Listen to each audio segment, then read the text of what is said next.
All right, let's get right into it. What if I told you that this whole retirement thing, it isn't about some crazy stock market wizardry or impossible spreadsheets?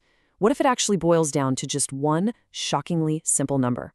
Today, we're going to break down the math that can unlock the door to early retirement, all based on the brilliant work of Mr. Money Mustache. For most of us, just thinking about retirement, it feels like you're lost in a maze, right? And it's dark.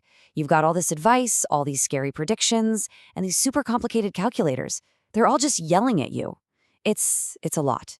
And it's no wonder we feel so overwhelmed. I mean, it's the million-dollar question, isn't it? When can you actually retire? When do you get to cross that finish line? Is it 65? Or maybe 55? Could it even be sooner? Honestly, just trying to nail down an answer can feel like a full-time job. And look, it feels complicated for a reason. We're just bombarded with all this conflicting info, right? You've got financial advisors saying one thing, some expert on TV saying another, and it's all just a big, confusing mess. So yeah, of course a lot of us just want to throw our hands up and say, forget it. But what if that's the wrong way to look at it? Here's the big idea for today. What if we've been making this way harder than it needs to be? What if the real key, the secret, isn't about adding more complicated stuff, but about getting rid of it? Okay, so let's do that. Let's just cut through all that noise. We're going to focus on the one and only thing that actually moves the needle. Yeah, you heard me. For just a minute, I want you to forget how much money you make. Forget about that hot stock tip your buddy gave you. Forget all of it. Because your entire path to retiring early, it all comes down to just one number. And that number is your savings rate. That's the whole secret. All it is the percentage of your take-home pay that you actually save. See, it's not about the size of your paycheck. It's about how much of that paycheck you hang onto. This right here, this is the master key that unlocks everything. Okay, and here's where it gets really interesting. The connection between your savings rate and how long you have to work, it's not what you'd think. It's not a simple straight line. It's not like, oh, I'll save twice as much, so I'll retire in half the time. Nope, it's way, way more powerful than that. It's exponential, and that changes the whole game. Just take a look at this table. It makes it crystal clear. On the left, you've got your savings rate.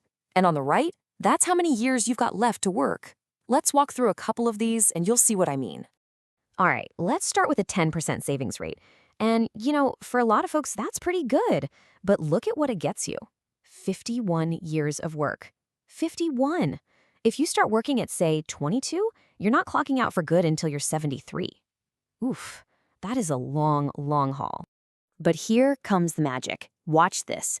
What happens if we crank that rate way up? Let's not just double it. Let's jump all the way from 10% to 50%. Wow, just look at that.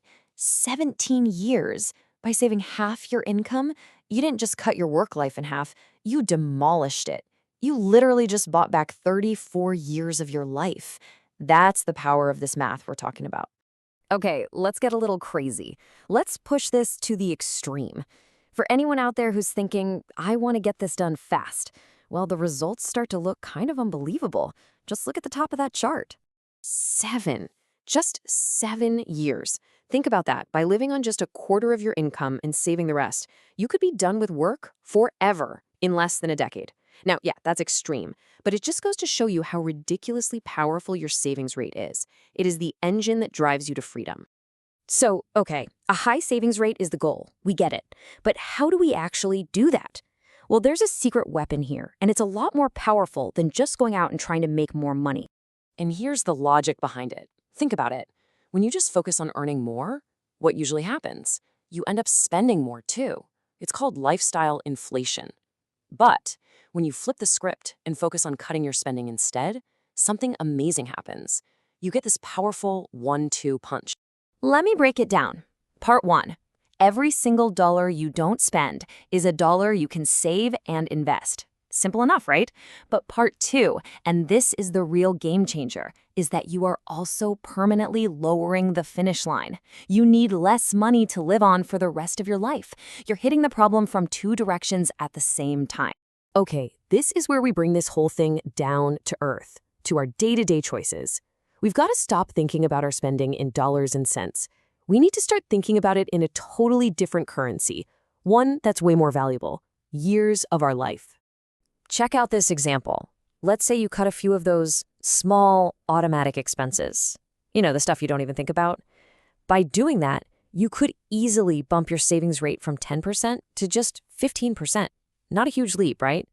But that tiny change, it knocks eight full years off your career. That's insane. And really, that's the question you have to ask yourself. When you put it in those terms, the choice becomes so much clearer, doesn't it? You're not just deciding if you want that latte. You're deciding if that latte is worth trading years of your freedom for. So, when all is said and done, here's what it boils down to. Your savings rate isn't just some boring number in your budget. It's a direct measure of how many years of your one and only life you're willing to trade for your current lifestyle. And the amazing part is the power to change that trade, it's completely in your hands. So the real question is, what are you going to do about it?